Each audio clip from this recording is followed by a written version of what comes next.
Yeah, I want to return a little bit to something that came up in a call quite a while ago, and then as more and more things came up, we kind of missed it. But Courtney, you were talking about how highly sensitive folks might be more likely to sort of anesthetize themselves with alcohol or other drugs.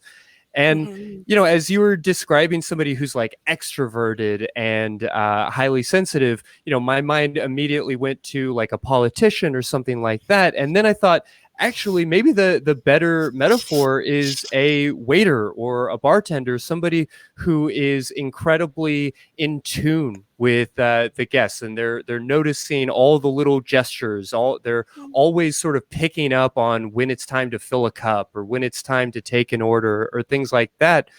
And having worked in those environments, a number of those folks do self-medicate with alcohol in much, much higher rates than we see in the rest of the population.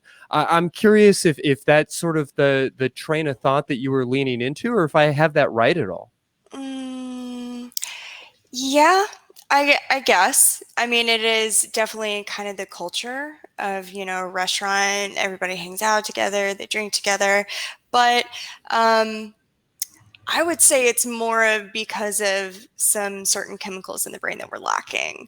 Mm. And especially if we come from a lot of trauma and complex, childhoods, we can turn towards these substances to either numb out because we want to check out, right? We're overstimulated. It's too much. We don't want it. Or, if we have a lot of social anxiety and we want to fit in, we want friends, we want to party and hang out with people, make friends, we will start drinking. And that's how we can create a problem, especially, certain chemicals.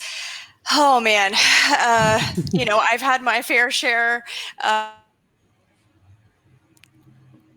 Whoop, and Oh, the no. tech bug seems to be back. Sorry to hear it. That's rough. Well, All right. let's work to get her back, but I guess to try and clarify a lot of this confusion, I think what is interesting about this phenomena of a highly sensitive person is that it allows us to recognize that our perceptions are different. I think so often we get into this mindset that I've got, two cameras in my head, you've got two cameras in your head, that we have this, pretty much identical film or a hard drive in both of our brains, and that the information that we're taking in is somehow like objective and accurate and perfect. Yes. When that is just so not the case.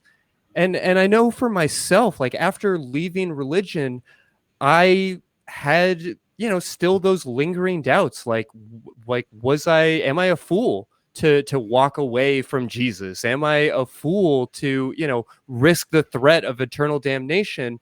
And some of the most nagging doubts were because of sensations that I couldn't explain.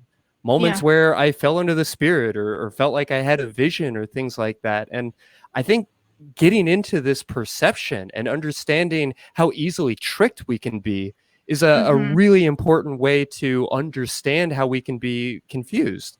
No, I love that framing of it, Christy. I think you're spot on. I think the idea that there is like one objective way of looking at the world and we're all tapped in on the same level of experience and perception is absolutely ridiculous, and celebrating that level of diversity and making accommodations for different kinds of experience and different kinds of perception is so important for a society that is going to function at its best.